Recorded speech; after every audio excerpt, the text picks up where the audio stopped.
What we heard today from Prime Minister Imran Khan of Pakistan was a callous portrayal of the world in binary terms.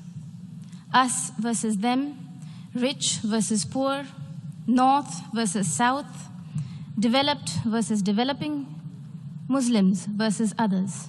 Attempts to sharpen differences and stir up hatred are, simply put, hate speech. The invocation of phrases such as pogrom, bloodbath, racial superiority, pick up the gun, and fight to the end reflect a medieval mindset and not a 21st century vision. Prime Minister Imran Khan's threat of unleashing nuclear devastation qualifies as brinksmanship, not statesmanship. Now that Prime Minister Imran Khan has invited UN observers to Pakistan to verify that there are no militant organizations in Pakistan, the world will hold him to that promise.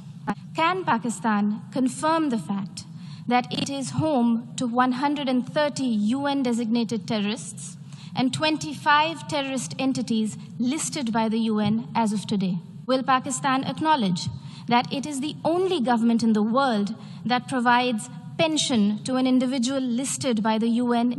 And finally, would Prime Minister Khan deny to the city of New York that he was an open defender of Osama bin Laden? This is a country that has shrunk the size of its minority community from 23% in 1947 to 3% today. Pogroms, Prime Minister Imran Khan Niazi, are not a phenomenon of today's vibrant democracies. Do not forget the gruesome genocide perpetrated by Pakistan against its own people in 1971 and the role played by Lieutenant General A.A.K. Niazi. While Pakistan has ventured to upstream terrorism and downstream hate speech there, India is going ahead with mainstreaming development in Jammu and Kashmir.